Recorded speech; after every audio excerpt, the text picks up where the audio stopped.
Hi every one, welcome back.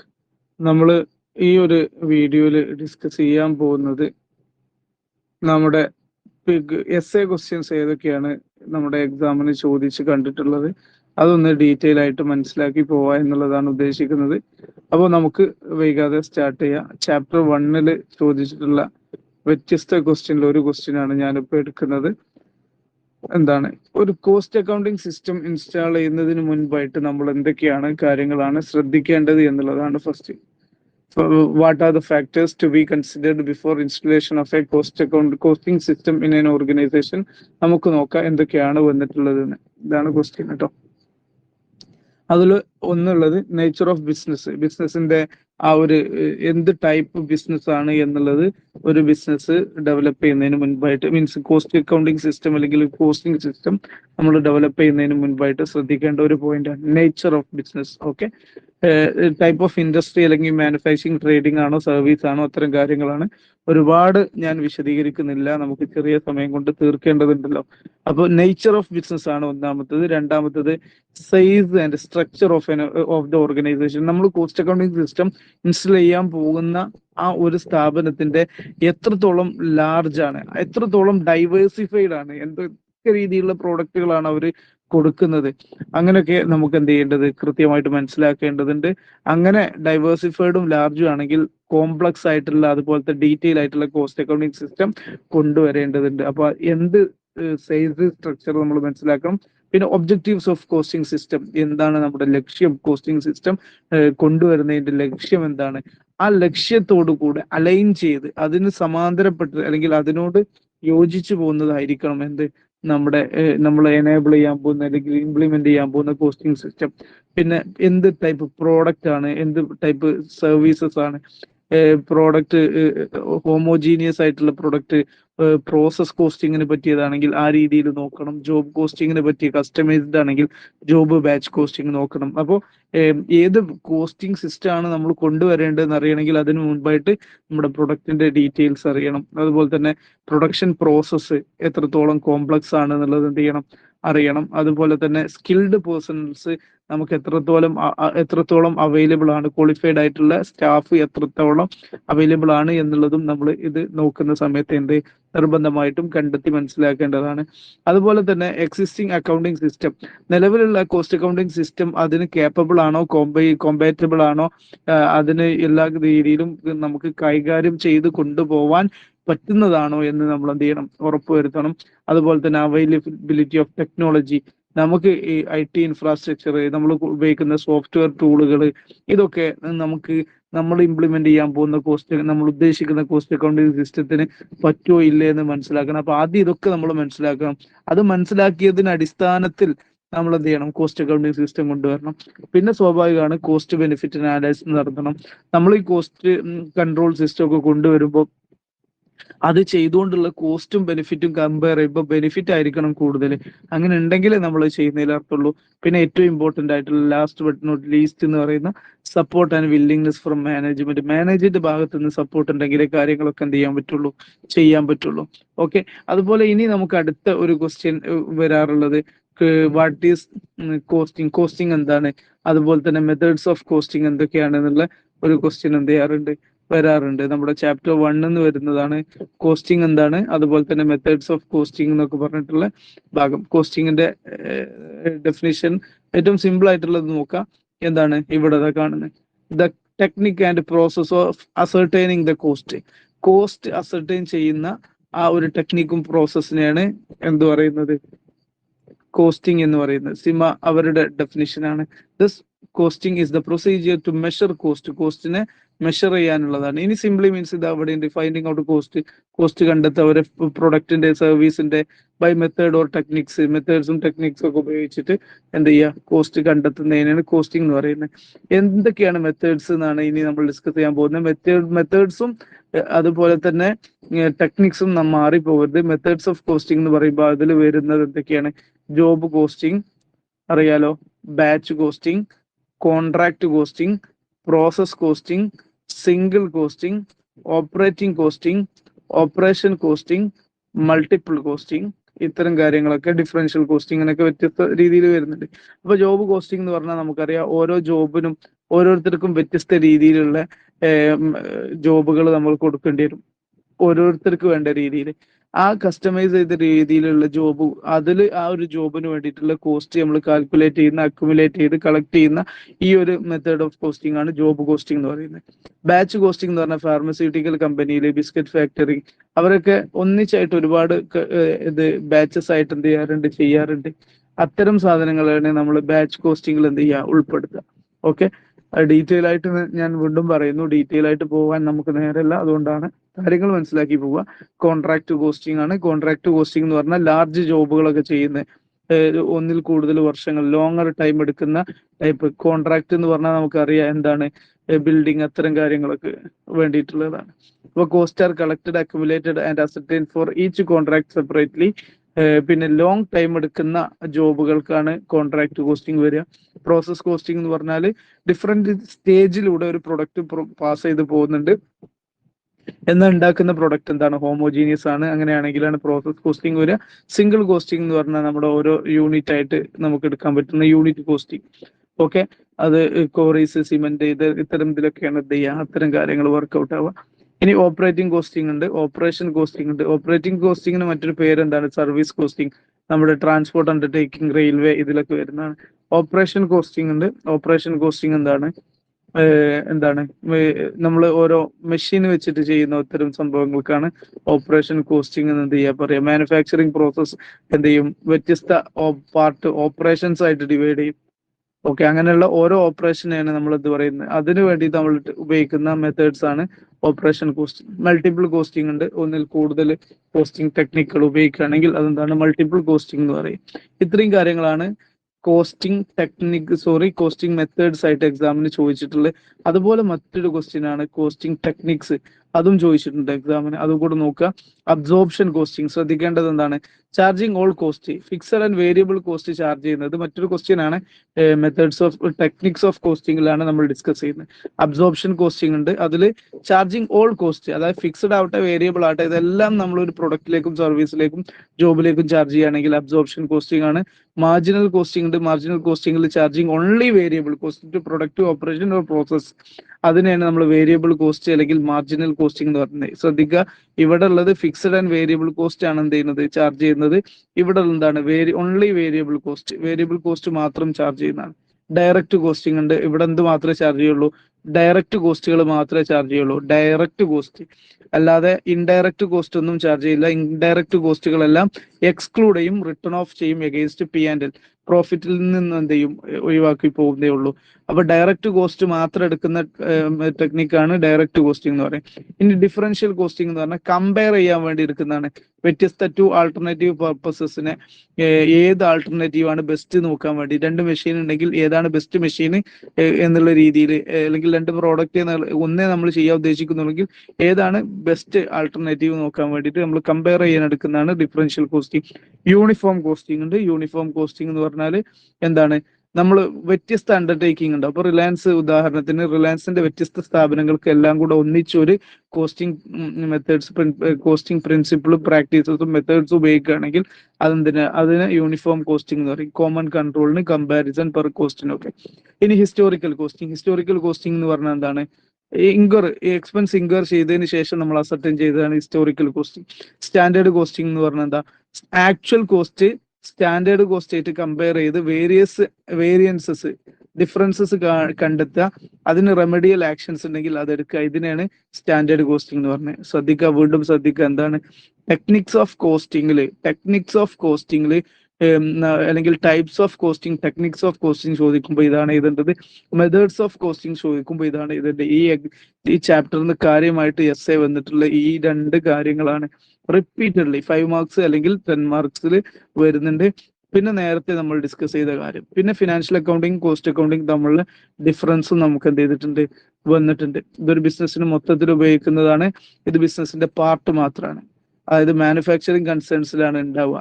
Okay, ഇത് 5 മാർക്കിന് ചോദിക്കുന്ന ഏരിയയാണ്, നിങ്ങളൊന്ന് ജസ്റ്റ് ഒന്ന് നോക്കുക. ഓക്കെ, ഞാനത് ഡിസ്കസ് ചെയ്യുന്നില്ല. 5 മാർക്കിന് ചോദിച്ചിട്ടുണ്ട് ഒരു തവണ. പക്ഷെ ഏറ്റവും ഫോക്കസ് ചെയ്യേണ്ട മെത്തേഡ്സ്, അതുപോലെ ടെക്നിക്സ്. പിന്നെ നമ്മൾ നേരത്തെ ഒരു PDF എടുത്തിരുന്നു, ഇതിൽ കാണുന്നില്ല. ഞാൻ ഇതാ ഈ സാധനമാണ് ഇത്. ഞാൻ ഓൾറെഡി എൻ്റെ ഈ ചാനലിൽ മുമ്പ് ഒരു വീഡിയോ ഇട്ടിട്ടുണ്ട്. അതിന്റെ ഡിസ്ക്രിപ്ഷനിൽ ഈ PDF ഉണ്ട്. ഓക്കെ, അപ്പോൾ ഇതൊന്ന് ശ്രദ്ധിച്ചാൽ മതി. ഓക്കെ, സെക്ഷൻ സിയിൽ വരുന്ന ഒന്നാമത്തെ ചാപ്റ്റർ എന്നുള്ള ക്വസ്റ്റ്യൻസ് ആണ് നമ്മളിപ്പോൾ എന്ത് ചെയ്ത് ഡിസ്കസ് ചെയ്തിട്ടുള്ളത്. ഓക്കെ, ഇത് മൂന്നും കണ്ടല്ലോ, മെത്തേഡ്സും ടെക്നിക്സും. ഇനി നമുക്ക് ചാപ്റ്റർ 3യിലേക്ക് വരുമ്പം ചാപ്റ്റർ 2 അല്ല, മാത്രമാണ് നമ്മളിപ്പോൾ നോക്കുന്നത്. ചാപ്റ്റർ 3 നമുക്ക് വന്നിട്ടുള്ള ക്വസ്റ്റ്യൻ നോക്കാം. എന്താണ് ക്വസ്റ്റ്യൻ? എന്താണ് ഒരു പ്രോബ്ലം ആണ്.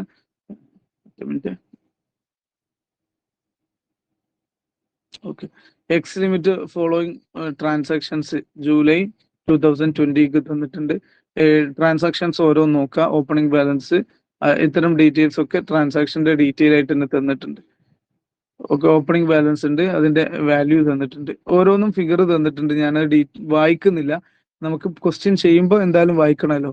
എന്നിട്ട് നോക്കേണ്ടത് ഇത് ഏത് മെത്തേഡ് അനുസരിച്ചാണ് ചെയ്യേണ്ടത് എന്നുള്ളതാണ്. ഏത് മെത്തേഡാണ് ചെയ്യേണ്ടത്? എനിക്ക് ഒറ്റ മിനിറ്റ്, ക്വസ്റ്റ്യൻ ഒന്ന് നോക്കട്ടെ. മൂന്നാമത്തെ ചാപ്റ്റർ അല്ലേ, ഇവിടെ നിന്ന് എടുക്കാം, അതാണ് നന്നാവും.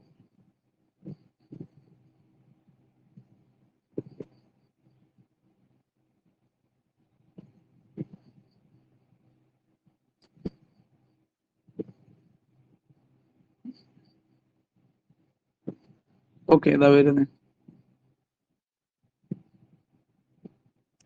സെക്ഷൻ സി കണ്ടില്ലല്ലോ. ഓക്കെ, ഇതാണ് ഇത് ഫിഫോ മെത്തേഡ് അനുസരിച്ച് ചെയ്യാനാ പറഞ്ഞിട്ടുള്ളത്. ഓക്കെ, അപ്പം പെട്ടെന്ന് നോക്കാം ഫിഫോ മെത്തേഡ് അനുസരിച്ച് ഇതെങ്ങനെ ചെയ്യുക എന്നുള്ളതാണ്. നമ്മൾ ഓപ്പണിംഗ് ബാലൻസ് 200 യൂണിറ്റ്സ് എന്ത് ചെയ്തിട്ടുണ്ട്, വന്നിട്ടുണ്ട്. ഈ 200 യൂണിറ്റ്സിന് എന്താ വാല്യൂ? 2000 ആണ്. നമുക്കറിയാം വന്നത് കറക്റ്റ് ചെയ്ത എന്നുള്ളതാണ്. അപ്പോൾ ഡേറ്റ്, റെസിപ്റ്റിന് എന്ത് ചെയ്തിട്ടുണ്ട്? ക്വാണ്ടിറ്റി, റേറ്റ്, എമൗണ്ട് തന്നിട്ടുണ്ട്. ഇഷ്യൂ, ക്വാണ്ടിറ്റി, റേറ്റ്, എമൗണ്ട് തന്നിട്ടുണ്ട്. ബാലൻസും തന്നിട്ടുണ്ട്. ഓക്കെ, അപ്പൊ ഇനി ഫസ്റ്റ് ജൂലൈയിൽ ഓപ്പണിംഗ് ബാലൻസ് 200 ആണ് യൂണിറ്റ്. ഫിഫോ മെത്തേഡ് അല്ലേ, ഫിഫോ ആകുമ്പോൾ റേറ്റ് കൃത്യമായിട്ട് വരണേ 10. അതുപോലെ തന്നെ ലിഫോയില് കൃത്യമായിട്ട് റേറ്റ് ബാലൻസിലും വരണം, അതാണ് ഉദ്ദേശിച്ചത്. 2000. ഓക്കെ, ഇനി അടുത്ത ട്രാൻസാക്ഷൻ എടുക്കുക. റെസിപ്റ്റ് ആണ്. 300 യൂണിറ്റ് എത്ര രൂപക്ക? 12 രൂപക്ക. അപ്പൊ 300 യൂണിറ്റ് എഴുതി, 12 എഴുതി, 3600 എഴുതി. ഓക്കെ, അപ്പൊ ഇനി എന്താണ്? ഓൾറെഡി ഇവിടെ ഒരു 200 യൂണിറ്റ് ഉണ്ട്. ആ 200 യൂണിറ്റ് ഇത് അവിടെ കൊടുത്തു. ശേഷം ഇപ്പൊ വന്ന 300 യൂണിറ്റ് ഫിഫോ ആയതുകൊണ്ട് തന്നെ രണ്ടും സെപ്പറേറ്റ് ആയി എഴുതുക. ഓക്കെ, ഇനി നമുക്ക് നോക്കാം. ഇപ്പൊ നമ്മുടെ ബാലൻസ് എന്താണ്? ഇപ്പൊ നമ്മൾ ഇവിടെ ഉള്ളത് ഈ ഏരിയയിലാണ് ഉള്ളത്. ഇനി നമ്മുടെ ബാലൻസ് നോക്കുക. ഇഷ്യൂഡ് ടു പ്രൊഡക്ഷനിലേക്ക് 400 യൂണിറ്റ് നമ്മൾ ഇഷ്യൂ ചെയ്തിട്ടുണ്ട്. അപ്പൊ നോക്കുക, ആദ്യം ഈ യൂണിറ്റ് നിന്ന് എടുത്തു പോകണം, പിന്നെ ഈ യൂണിറ്റ് നിന്ന് എടുക്കണം. അതുകൊണ്ട് 200, ഈ യൂണിറ്റിന്റെ വാല്യൂ ആയിട്ടുള്ള 100 ഇവിടെ എടുത്തു, അല്ല 10 ഇവിടെ എടുത്തു, 2000. പിന്നെ 300 എന്നാണ് പോകേണ്ടത്. അതിൽ 200 മതി 400 ആവാന്. 12 എടുത്തു, 2400. ഇനി സ്വാഭാവികമായിട്ടും ഈ 300 ബാലൻസ് ഇനി ഉണ്ടാവുള്ളൂ 100 എണ്ണം. അത് ബാലൻസിലേക്ക് എന്ത് ചെയ്തു? കൊണ്ടുവന്നു.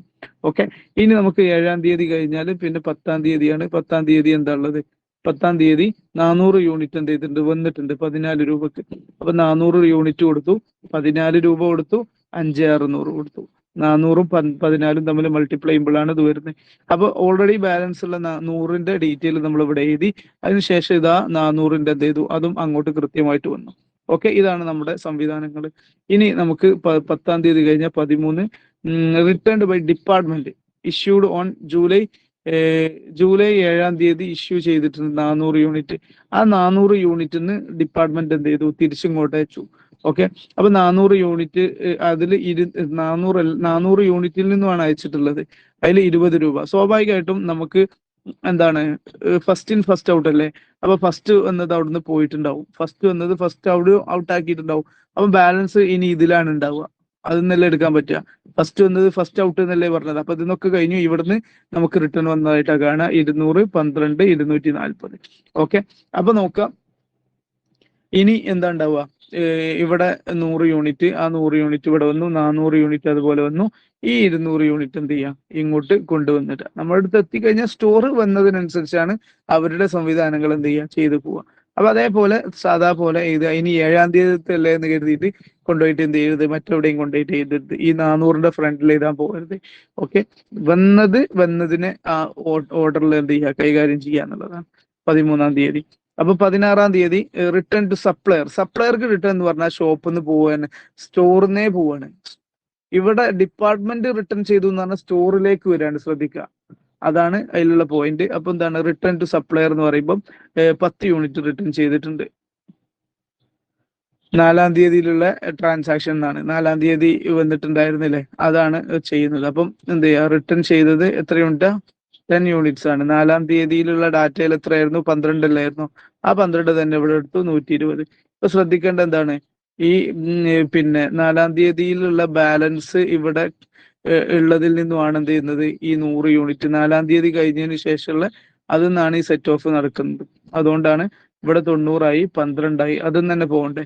റിട്ടേൺ ചെയ്തത് 4-ാം തീയതിയിലുള്ള, ശ്രദ്ധിക്കുക, 4-ാം തീയതിയിൽ വന്ന 300 വന്നതിന് ശേഷം ഈ കിടക്കുന്ന ഈ അതിന്ന് ബാലൻസ് ഉള്ള 100 ഈ റിപ്പീറ്റ് ചെയ്ത് പോരുന്നത്.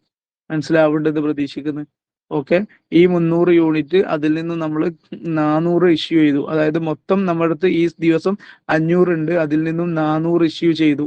400 ഇഷ്യൂ ചെയ്തതിലുള്ള ബാലൻസ് ആണ് 100. ആ 100 പിന്നെ പോയിട്ടില്ല, ആ 100 ഇവിടെ ഉണ്ട്. അപ്പൊ ആ 100 എന്നാണ് എന്ത് ചെയ്യേണ്ടത്, 10 പോകേണ്ടത്. ഓക്കെ, ബാലൻസ് എന്ത് ചെയ്യുക, ഈ 400ഉം 20ഉം അതുപോലെ ഇവിടെ എടുത്ത് എഴുതിയിട്ടുണ്ട്. ഓക്കെ ഓക്കെ ഇനി 19-ാം തീയതി ട്രാൻസാക്ഷൻ എന്താണ്? ഇഷ്യൂ ഫോർ പ്രൊഡക്ഷൻ ഇഷ്യൂ ചെയ്തു. 300 യൂണിറ്റ് അല്ലേ? 300 യൂണിറ്റ് ആകുമ്പോൾ നമ്മൾ എന്ത് ചെയ്യുക, അതിന്റെ ഡീറ്റെയിൽ കൊടുക്കുക. 300 യൂണിറ്റ് ആദ്യം 90 പോകണം, പിന്നെ ഇതിന്ന് 400 പോകണം. അങ്ങനെ അതിന്റെ ഡീറ്റെയിൽ എടുത്തു. ഇനി എന്താ ഉണ്ടാവുക, ഈ 400-ൽ 210 പോയി കഴിഞ്ഞാൽ 190, അതിന്റെ എമൗണ്ട് എടുത്തിട്ടു. 20 ഇനിയുള്ളത് 20ഉം കൊണ്ടുവന്നു. ഓക്കെ, അത്രേ അതിലുള്ളൂ. ഇനി 22-ാം തീയതി എന്ത് ചെയ്യുക, 200 യൂണിറ്റ് 200 യൂണിറ്റിന് 16 രൂപ വെച്ചിട്ടാണ് എന്ത് ചെയ്യുന്നത്, പോകുന്നത്. 200 യൂണിറ്റ് ആണ് 16 രൂപ. ഓക്കെ, അപ്പൊ അത് നമ്മൾ എന്ത് ചെയ്തു, ഇഷ്യൂ മീൻസ് വന്നിട്ടുണ്ട് ബിസിനസ്സിലേക്ക്. ഈ 190ഉം 20ഉം അതുപോലെ ഇവിടെ എടുത്തെഴുതി. അതിനുശേഷം ഈ 200ന്റെ ഡീറ്റെയിലും ഇങ്ങോട്ട് കൊണ്ടുവന്നു. ഇനി 25-ാം തീയതി എന്താണ്? 25-ാം തീയതി ഉപയോഗിച്ചിട്ടുള്ളത് റെസിപ്റ്റ്. ഓക്കെ, 10 യൂണിറ്റ് എന്ത് ചെയ്ത്, receipt replacement of material return on 16th നമ്മൾ എന്ത് ചെയ്തിട്ടുണ്ട്, 4-ാം തീയതി വന്നിട്ടുള്ള സാധനം റിട്ടേൺ ചെയ്തിരുന്നു. അതിന് റീപ്ലേസ്മെന്റ് സാധനം ഇങ്ങോട്ട് വന്നിട്ടുണ്ട്. ഓക്കെ, അപ്പൊ നമ്മൾ എന്ത് നോക്കിയാൽ മതി, 16th നമ്മൾ എഴുതി വെച്ചിട്ടുള്ള ആ ഡാറ്റ എടുക്കുക. ഈ 10, 12 എന്ന് പറഞ്ഞാൽ അത് ഇങ്ങോട്ട് തിരിച്ചു വന്നു. ആ റേറ്റ് തന്നെ ഇടണ്ടേ, അത് റീപ്ലേസ്മെന്റ് വന്നു. അപ്പൊ ഇനി നോക്കുക, ഇതുവരെയുള്ള ഡാറ്റ ഇതുപോലെ ഇവിടെ എഴുതിയിട്ടുണ്ട്. ഈ 10ന്റെ ഡാറ്റയും ഇവിടെ എന്ത് ചെയ്തിട്ടുണ്ട്, വന്നിട്ടുണ്ട്. ഓക്കെ, ഇനി എന്ത് ചെയ്യുക, ഇനി 28-ാം തീയതി ട്രാൻസാക്ഷൻ ആണ്. 300 എണ്ണം കൊടുത്തു. 300 എണ്ണം കൊടുത്തു എന്ന് പറയുമ്പോൾ ആദ്യത്തെ എടുത്തു പോരുക. എന്തൊക്കെയാ, 190 എടുത്തു, പിന്നെ 20 എടുത്തു, പിന്നെ 90 ഇതിൽ നിന്ന് എടുക്കാൻ പറ്റുള്ളൂ. അപ്പൊ 300 ആയില്ലേ. അങ്ങനെ എന്ത് ചെയ്തു, കഴിഞ്ഞു. ഇനിയുള്ളത് എന്താണ്, ഇതിൽ 110 ബാലൻസ് ഉണ്ട്, ഇവിടെ 10 ബാലൻസ് ഉണ്ട്, അത് അവിടെ എഴുതിയിട്ടുണ്ട്. ഓക്കെ, ഇനി 30-ാം തീയതി ഷോർട്ടേജ് ഉണ്ട്. Shortage 20 unit. 30-ാം തീയതി shortage 20 unit. Shortage latest purchase എന്നാണ് എന്ത് ചെയ്യുക, ലേറ്റസ്റ്റ് പർച്ചേസ് എന്നാണ് ഷോർട്ടേജ് എന്ത് ചെയ്യുക, അഡ്ജസ്റ്റ് ചെയ്യുക. ലേറ്റസ്റ്റ് പർച്ചേസ് ശ്രദ്ധിക്കുക, പർച്ചേസ് ലേറ്റസ്റ്റ് പർച്ചേസ് എന്നാണ് എന്ത് ചെയ്യേണ്ടത്, കൊടുക്കേണ്ടത്. അപ്പൊ 200, 16, 320. എന്താ അത് എടുക്കാത്തതെന്ന് വെച്ച് കഴിഞ്ഞാൽ ഇത് റിട്ടേൺ വന്നത് റീപ്ലേസ് ചെയ്തതാണ്. ലേറ്റസ്റ്റ് പർച്ചേസ് ആണ് ഷോർട്ടേജിന്റെ വാല്യൂ തീരുമാനിക്കുക. ഓക്കെ, എന്നിട്ട് നമുക്ക് എല്ലാം കംപ്ലീറ്റ് ചെയ്ത് കഴിഞ്ഞാൽ എന്തായി മാറി, ഇവിടെ 90, 16, 114 ഈ രീതിയിലാണ് അത് എന്ത് ചെയ്യുക, കൈകാര്യം ചെയ്യുക കേട്ടോ.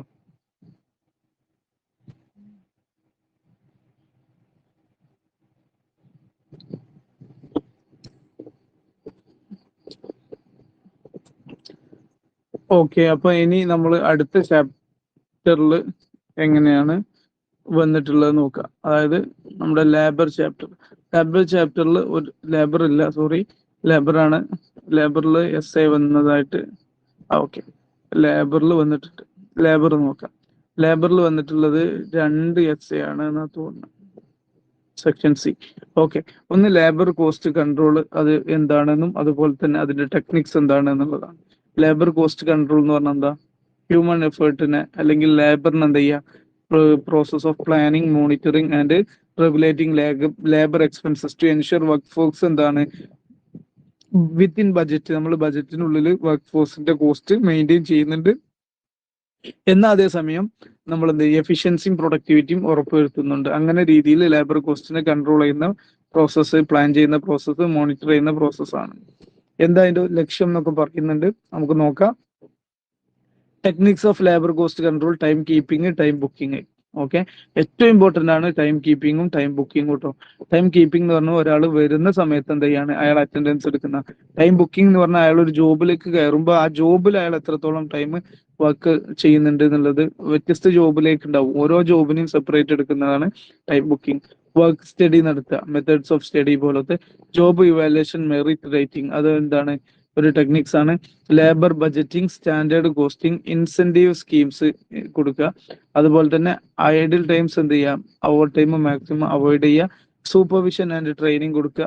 അതുപോലെ തന്നെ പേഴ്സണൽ മാനേജ്മെന്റ് നല്ല എഫക്റ്റീവ്, അതായത് റിക്രൂട്ട്മെന്റ്, വെൽഫെയർ പോലത്തെ കാര്യങ്ങൾ. ഇതാണ് എന്തിലുള്ളത് ലേബർ കോസ്റ്റ് കൺട്രോളും അതിന് വേണ്ടിയിട്ട് ഉപയോഗിക്കുന്ന ടെക്നിക്സും. ഓക്കെ, നല്ലപോലെ നോക്കിയിട്ട് എന്ത് ചെയ്യാം, പോവാം. ഇനി methods of time keeping and time booking. അതാ ടൈം കീപ്പിംഗ് എന്ന് പറഞ്ഞാൽ എന്താ, അറ്റൻഡൻസ് ഇടുന്നതിനാണ്. വരുന്നതും പോകുന്നതും ടൈം നമ്മൾ ഫാക്ടറി ഗേറ്റിൽ വെച്ചിട്ട് അവരുടെ അറൈവൽ ആൻഡ് ഡിപ്പാച്ചർ എന്ത് ചെയ്യുക, റെക്കോർഡ് ചെയ്യുന്നതാണ്. എന്നാൽ ടൈം ബുക്കിംഗ് എന്ന് പറഞ്ഞത് exact time spend worker on a specific job or task. അതിനാണ് how much time for each job, ഓരോ ജോബിനും എത്ര ടൈം എന്നുള്ളതാണ് ടൈം ബുക്കിങ്ങിൽ. അതിന്റെ എന്താണ്, രണ്ടും തമ്മിലുള്ള ചെറിയ ഡിഫറൻസ് ഒക്കെ കൊടുത്തിട്ടുണ്ട് കേട്ടോ. ഓക്കെ, ഇതിങ്ങോട്ട് വരിക, ഇതാണ് ചോദ്യം. Methods of time keeping and time കീപ്പിംഗിന്റെ മെത്തേഡ്സ് ആണ്. നമുക്ക് മാനുവൽ മെത്തേഡ്സ് രണ്ടെണ്ണം ഉണ്ട്. ഒന്ന് അറ്റൻഡൻസ് രജിസ്റ്റർ മെത്തേഡ്, മറ്റേ ഡിസ്ക് ഓർ ടോക്കൺ മെത്തേഡ് എന്ന് പറഞ്ഞിട്ട് രണ്ട് മെത്തേഡാണ്. ഇതിലെന്താണ്, അറ്റൻഡൻസ് രജിസ്റ്റർ വരുന്ന സമയത്തും പോകുന്ന സമയത്തും കാര്യങ്ങളൊക്കെ റെക്കോർഡ് ചെയ്യാം, ടൈം കാര്യങ്ങളൊക്കെ റെക്കോർഡ് ചെയ്യുക. ഇതാണ് എന്ത്, അറ്റൻഡൻസ് രജിസ്റ്റർ മെത്തേഡ്. ഡിസ്ക് എന്ന് പറയുന്നതിൽ ഓരോ എംപ്ലോയീസിനും ഓരോ ഡിസ്ക് കൊടുക്കും. അതെന്ത് ചെയ്യുക, ആ മെഷീനിൽ ഇട്ടിട്ട് പോവുക. വരുന്ന സമയത്ത് അതിൽ എടുത്തിട്ട് മറ്റൊരു സ്ഥലത്ത് കൊണ്ടുപോയി ഒരു ബോക്സിൽ ഇടുക. ടൈം കഴിഞ്ഞ് കഴിഞ്ഞാൽ ആ ബോക്സിൽ ഇല്ലാത്ത ആളുകളൊക്കെ എന്താണ്, ആബ്സെന്റ് ആണെന്ന് മനസ്സിലാക്കാൻ പറ്റും. ഓക്കെ, ഇനി mechanical method time recording clock ആണ്. ഇതൊന്ന് വായിച്ചാൽ മതി. എന്താണ്, നമുക്ക് ഒരു ഇതുണ്ടാവും, എംപ്ലോയിന്റെ പേര് ഡീറ്റെയിൽസ് ഒക്കെ ഉള്ള ഒരു പേപ്പർ ഉണ്ടാവും. ആ പേപ്പറിൽ ടൈം പിന്നെ ആ ക്ലോക്കിലാണ് വെച്ച് കഴിഞ്ഞാൽ എന്ത് ചെയ്യും, വരുന്ന ടൈമും പോകുന്ന ടൈമും അതിലേക്ക് പ്രിന്റ് ചെയ്ത് വരും. അതുപോലത്തെ മറ്റൊരു സംവിധാനമാണ് ഡയൽ ടൈമർ എന്ന് പറയുന്നത്. ക്ലോക്കിനെ പോലെയുള്ള മറ്റൊരു സംവിധാനമാണ്. ഇതും പേപ്പർ കാർഡിൽ എന്ത് ചെയ്യാണ്, ഒരു ഡയലർ ഉണ്ടാവും. ജസ്റ്റ് ഇങ്ങനെ തിരിച്ചു കഴിഞ്ഞാൽ എന്ത് ചെയ്യും, അതില് എന്ത് ചെയ്യുന്നു, ടൈം വന്ന് ചെയ്യുന്ന സംവിധാനമാണ്.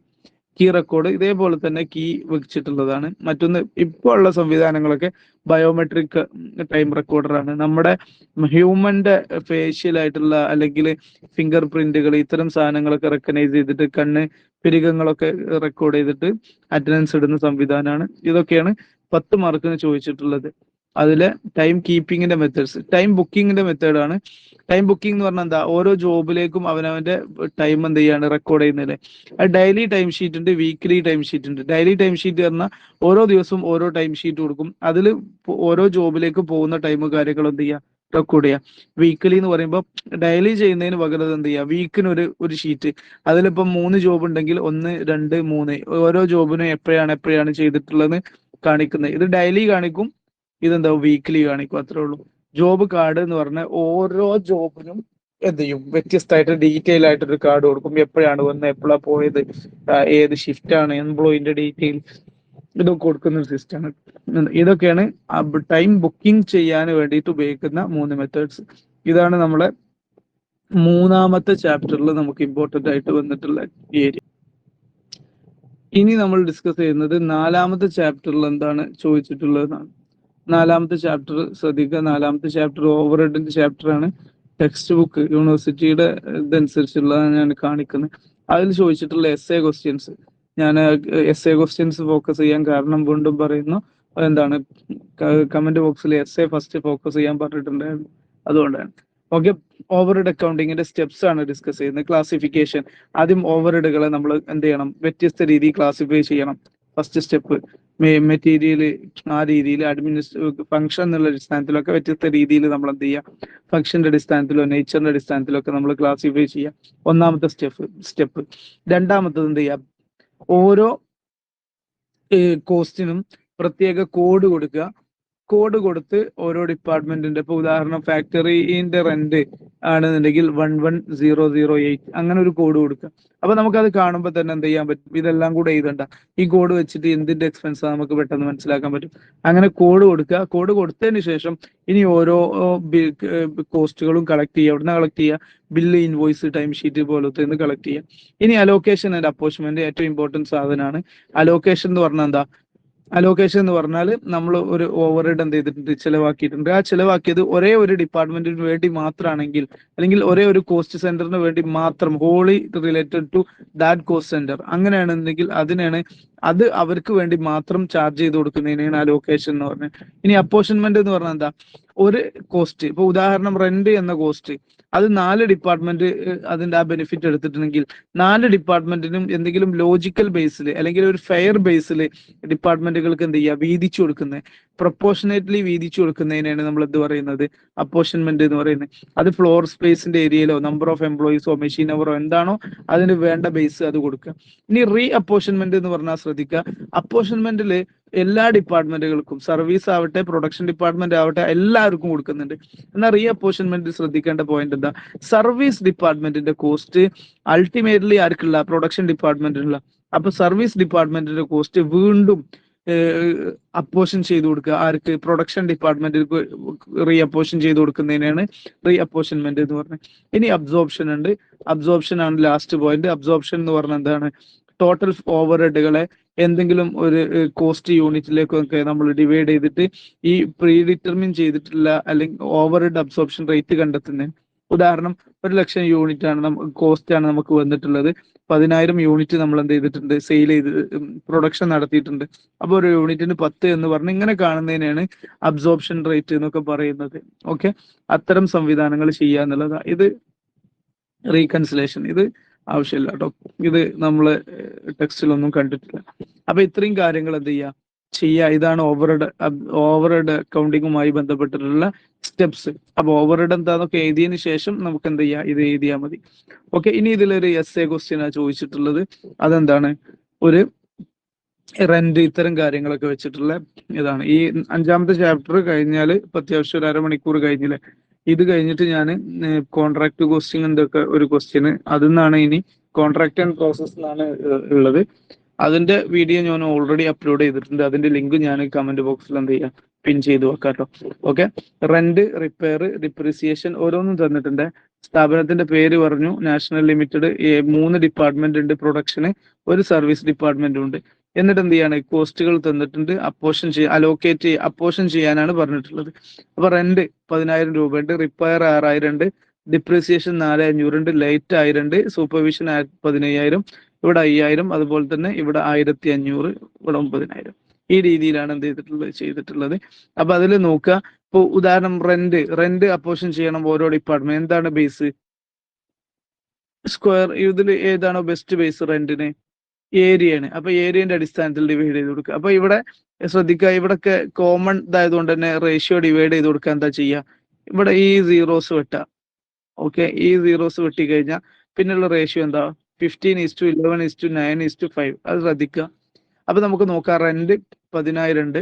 ഈ 10,000 നമുക്ക് എന്ത് ചെയ്യണം, വീതിച്ചു കൊടുക്കണം ഈ റേഷ്യോയില്. അപ്പൊ എന്താ, ഇവർക്ക് 15 പോർഷൻ വേണം, ഇവർക്ക് 11 പോർഷൻ വേണം, ഇവർക്ക് 9 പോർഷൻ വേണം, ഇവർക്ക് 5 പോർഷൻ വേണം. അപ്പൊ ഇതിന്റെ ടോട്ടൽ എടുക്കുക.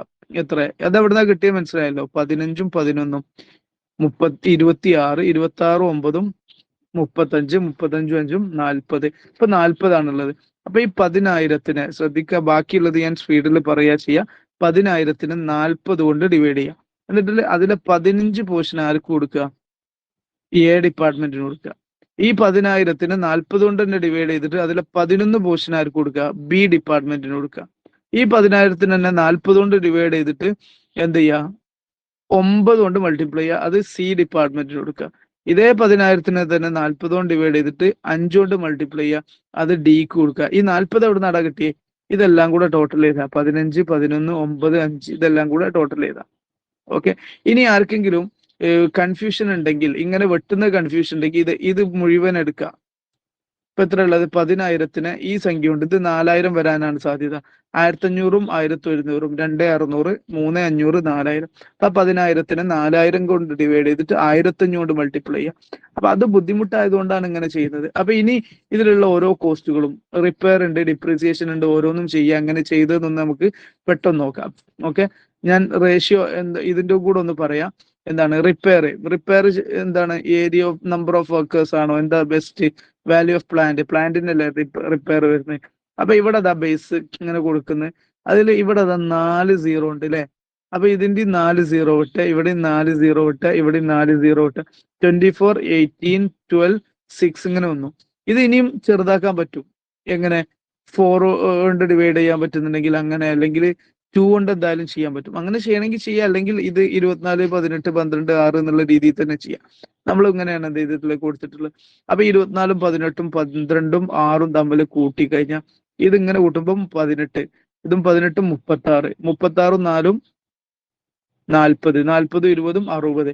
അപ്പൊ 6,000ന് 60 കൊണ്ട് ഡിവൈഡ് ചെയ്യുക. എന്നിട്ട് 24 കൊണ്ട് മൾട്ടിപ്ലൈ ചെയ്യുമ്പോൾ 2,400, 18 കൊണ്ട് മൾട്ടിപ്ലൈ ചെയ്യുമ്പോൾ 1,800, 1,200, 600. ഇതാണ് ചെയ്യേണ്ടത്. ഇനി ഡിപ്രീസിയേഷൻ എന്തിനാണ്? അസറ്റിന്റെ വാല്യൂ ആണ്. അപ്പം വാല്യൂ ഓഫ് പ്ലാന്റ് തന്നെയാണ്.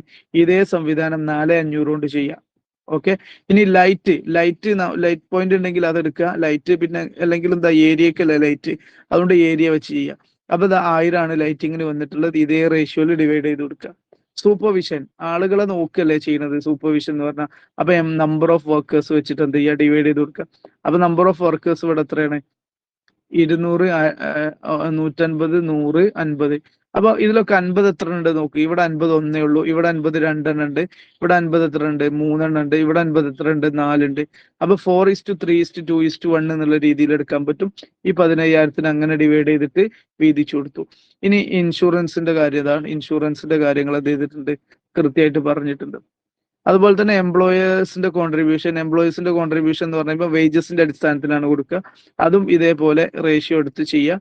പവർ വാല്യൂ ഓഫ് പ്ലാന്റ് ഉണ്ട്. വാല്യൂ ഓഫ് പ്ലാന്റ് എന്റെ ബേസിൽ എന്ത് ചെയ്യുക? ഈ പവറിന്റെ 9,000 ഡിവൈഡ് ചെയ്ത് കൊടുക്കുക. വാല്യൂ ഓഫ് പ്ലാന്റ് നോക്കൂ, ഇതാ നമ്മൾ ഓൾറെഡി ചെയ്തത് തന്നെ 24 18 ഈ രീതിയിൽ ഡിവൈഡ് ചെയ്ത് കൊടുക്കുക. എന്നിട്ട് ടോട്ടൽ ചെയ്യുക ഓരോന്നിന്റെയും. അത്രേ ഉള്ളൂ. അത് നല്ലപോലെ ഒന്ന് ചെക്ക് ചെയ്ത് ക്ലിയർ ചെയ്ത് പഠിക്കാം കേട്ടോ. ഞാൻ സെപ്പറേറ്റ് ആയിട്ട് എന്ത് ചെയ്യുക, ഇനി എസ്സേയുടെ ഇത് ഞാൻ ഒന്നും കൂടെ ബാക്കി ചാപ്റ്റർ എന്ന് പറയുമ്പോൾ ശ്രദ്ധിക്കുക, എല്ലാ ചാപ്റ്ററിലൊന്നും ഇനി എസ്സേ ഇല്ല. കോൺട്രാക്റ്റും അതുപോലെ തന്നെ പ്രോസസ് കോസ്റ്റിങ്ങിലും പിന്നെ ഒരു യൂണിറ്റിലും കൂടെ എസ്സേ ഉള്ളൂ. ബാക്കിയിലൊന്നും എസ്സേ ചോദിച്ചിട്ടില്ല. അപ്പൊ അതിന്റെ ഒരു വീഡിയോ ഞാൻ അപ്ലോഡ് ചെയ്തിടാം. നല്ലപോലെ ശ്രദ്ധിച്ചിട്ട് നിങ്ങൾ കൈകാര്യം ചെയ്യുക. എവിടെയാണ് സ്റ്റാൻഡേർഡ് കോസ്റ്റിംഗ്? ഇവിടെ ഒരു എസ്സേ ചോദിച്ചിട്ടുണ്ട്, ബജറ്ററി കൺട്രോളിൽ. ഓക്കെ, പിന്നെ ചോദിച്ചിട്ടുള്ളത് നേരെ വരിക കോൺട്രാക്ട് കോസ്റ്റിംഗിൽ. ഇതിൽ 3 തിയറിയും 3 പ്രോബ്ലം ഒരു തിയറിയാണ്. പ്രോസസ് കോസ്റ്റിംഗിൽ ഞാൻ മനസ്സിലാക്കുന്നത് എന്താണ്, എസ്സേ ആണ് സംശയമുണ്ട്, പ്രോബ്ലം ആണ് സംശയമുണ്ട്. പ്രോബ്ലം ആണ്. അതും കൂടെ കൺഫേം ചെയ്തിട്ട് നമുക്ക് എന്ത് ചെയ്യാം, ഇത് 3 കൂടെ ഉള്ള ഒരു വീഡിയോ ഞാൻ സെപ്പറേറ്റ് എന്ത് ചെയ്യുക, അപ്ലോഡ് ചെയ്യുക. നിങ്ങൾ അപ്പോഴേക്ക് ഇതൊന്ന് സെറ്റ് ചെയ്യുക. 1/2 മണിക്കൂർ മാക്സിമം മുതലാക്കുക. Okay, thank U.